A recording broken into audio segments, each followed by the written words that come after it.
Halo, ya.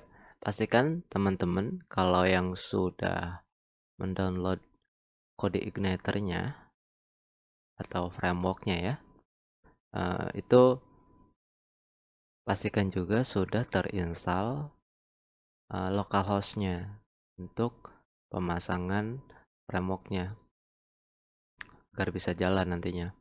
Nah, di sini kita download dulu. Downloadnya di sini ya. Kita download. Nah, di sini ada keterangan di mana setiap versi dia memberitahukan untuk supportnya ya. Jika di kode igniter 4 itu sudah support di PHP 7.3 dan sudah include ke 8.1 ya.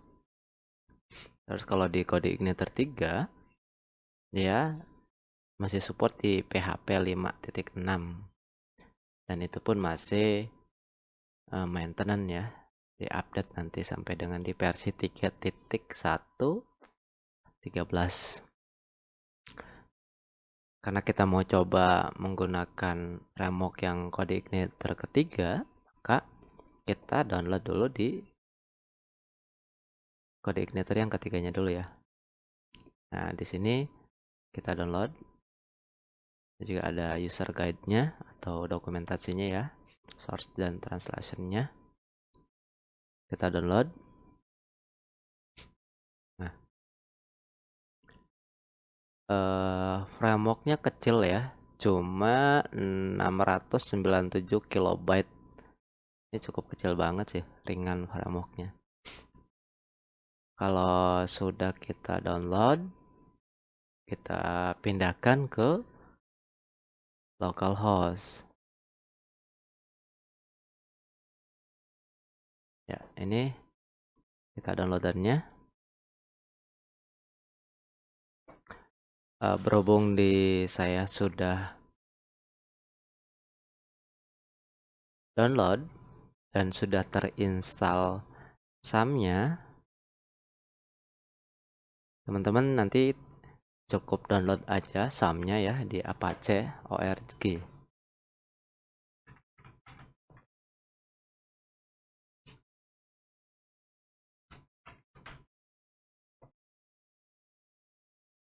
Nah, ini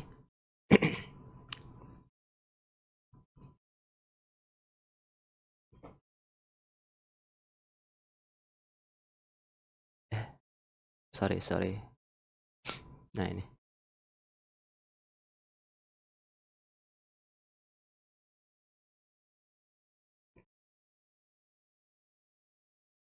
ya teman-teman, nanti download aja nih satu paket, dimana paketnya sudah lengkap ya,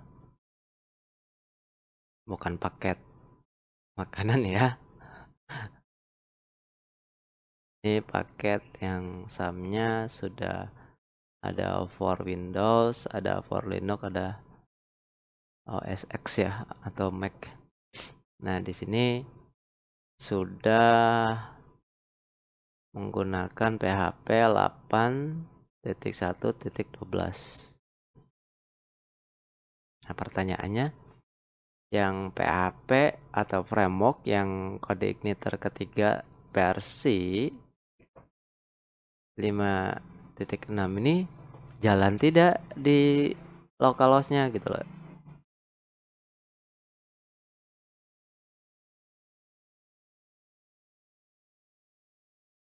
Saya coba, ini jalan ya, masih bisa kita jalankan di localhost atau PHP versi 8. Nah, ini keuntungannya, dimana kalau kita mau upgrade framework di kode igniter yang keempat, kita tidak perlu upgrade juga localhost-nya atau SAM-nya. Karena kita sudah support ya, sudah support di versi ke 8.12 PHP-nya. Cukup klik ini aja download nanti teman-teman. Nah, tunggu di sini. Kalau nggak download secara otomatis ya klik here ya, berhubung saya sudah terinstall SAM-nya,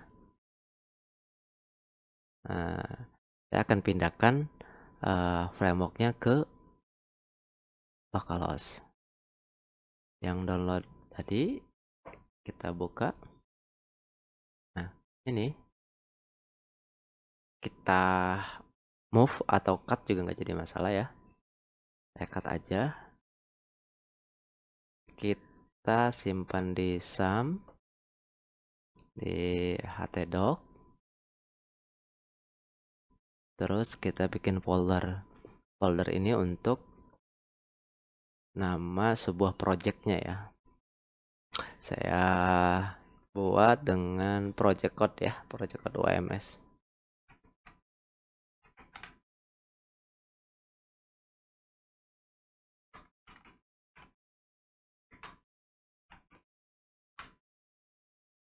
Oke. Kita simpan di sini filenya. Lalu kita ekstrak.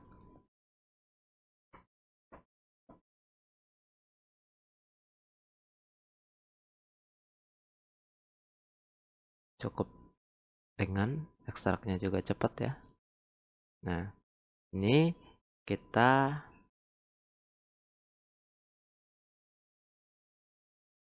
keluarkan saja.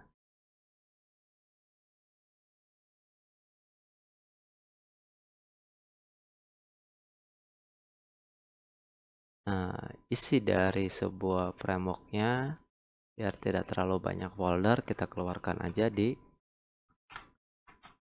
rootnya si folder pertama. Nah, di sini ya.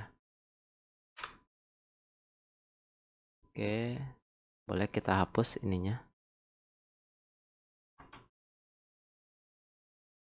Hapus. Ininya juga kita boleh hapus kalau sudah terinstall ya. Nah, sudah selesai untuk kita pindahkan. Nah, cara untuk men-setupnya perlu kita adanya sebuah tools ya, tools untuk editornya. Editor sekarang sudah banyak. Yang lagi trennya itu adalah Visual Code. Tapi banyak sih seperti Sublime, terus Notepad++ ya. Itu bahkan Notepad biasa pun sebenarnya bisa. Cuman tidak user friendly ya, atau tidak interaktif. Kurang lah gitu ekstensinya. Tidak seperti si Visual Studio Code. VS Code ini itu banyak extension yang memudahkan kita nanti untuk. Kebetulan di saya sudah terinstall Visual Code-nya. Nanti teman-teman install aja. Kita carilah ya referensi untuk pemasangan Visual Studio Code. Nah, kalau sudah terinstall Visual Studio Code-nya, maka kita cukup biar praktis ya, tidak perlu buka Visual Studio Code-nya, langsung cari project-nya. Nah, kalau di sini ada jalan praktisnya di mana kita sudah ada di posisi root-nya si project yang saya buat tadi, foldernya project code UMS. Ini cukup ketikkan ini di blok ya. Ini di blok, cukup ketikkan cmd, maka akan keluar cmd yang langsung ke direktorinya si project code-nya itu. Nah, sebenarnya ini sama dengan di Explorer ya. Ya, mengakses di partisi C dengan nama file atau nama folder berikutnya SAM, nama berikutnya htdocs, dan nama folder kita yang project yang sudah terpasang framework code ignitornya. Nah, cara untuk membukanya, kalau sudah terinstall Visual Studio Code, maka cukup kita ketikkan kode spasi titik, maka enter. Ini akan otomatis membuka Visual Studio Code-nya dengan source code kita atau framework yang sudah ada. Kita coba enter ya. Oke, nah ini.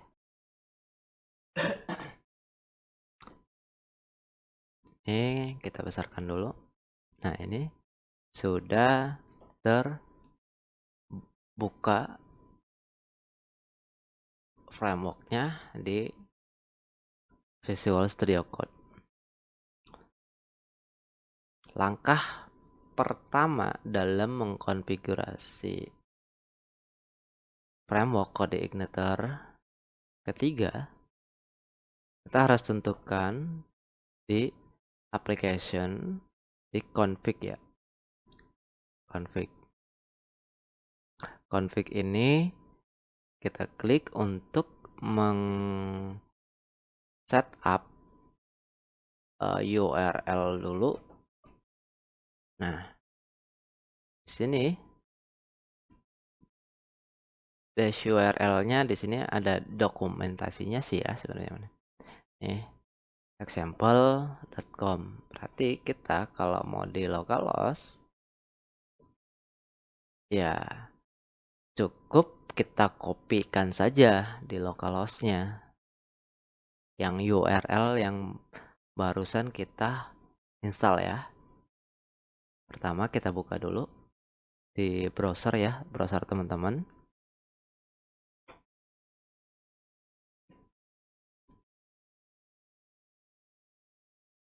Nah, ini kita sudah ketikkan aja kita localhost, nama project kita.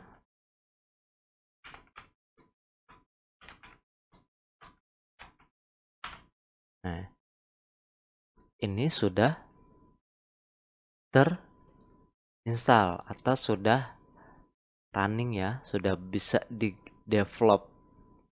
Ini tampilan pertama dari sebuah CodeIgniter ketiga. Simple, sederhana, dan mudah ya, mudah banget.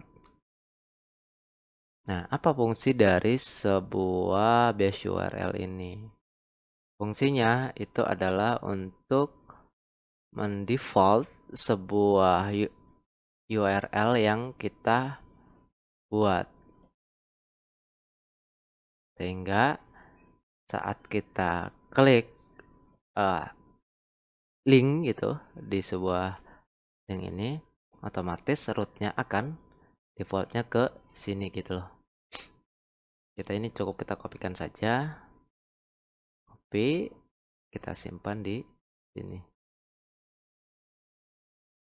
Nah,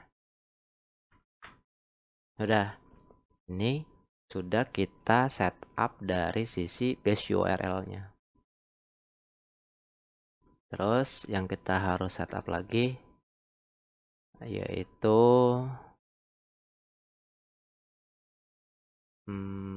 kita scroll ke bawah.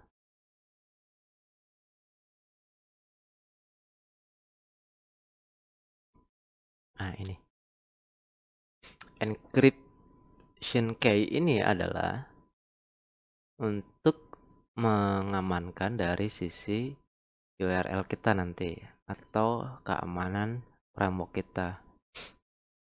Frameworknya ini bebas.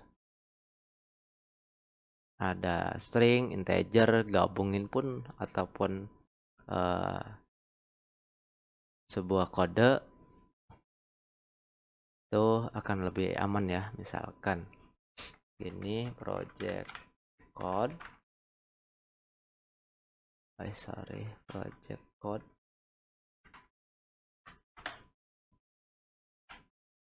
WMS misalkan, ininya besar, ini juga kasih add juga nggak jadi masalah.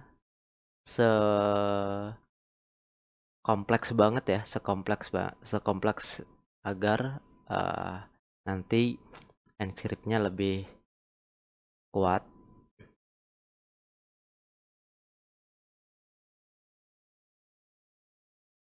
Misalkan 2022, kalau sudah kita simpan. Nah, ini langkah pertama dari sebuah pemasangan framework CodeIgniter ketiga itu di config ya. Kita config sudah deh. Kita kayaknya cukup untuk sementara untuk setup config sudah selesai. Nanti untuk selanjutnya kita config di database. Kita klik database. Dan database ini nanti kita akan hubungkan dengan SAM yang sudah terinstall dengan PHP MyAdmin-nya. PHP MyAdmin-nya itu nanti username-nya apa, password-nya apa, dan database-nya apa. Nah,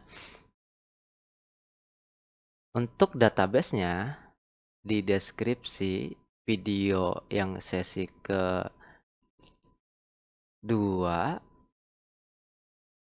untuk pembuatan database dan relasinya, saya sudah sertakan database yang sudah di dump ya. Dump itu udah saya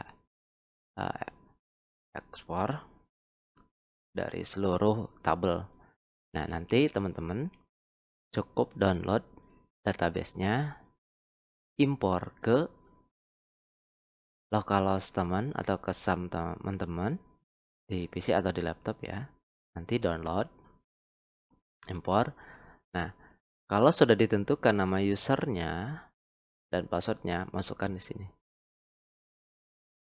Ini user dan password SAM-nya ya, bukan user password aplikasinya, bukan. Ini user dan password ini untuk menghubungkan antara si framework kode ignitornya dengan database-nya. Nah, itu perlu otorisasi dengan username dan password. Oke, kalau sudah, nanti kita next selanjutnya untuk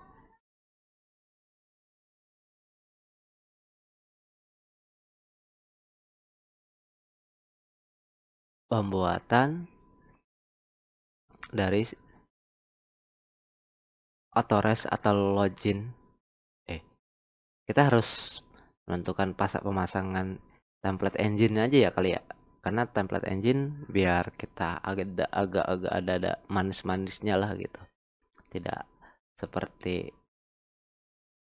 kaku banget tampilannya gitu. Nanti kita download yang template free ya. Oke. Terima kasih.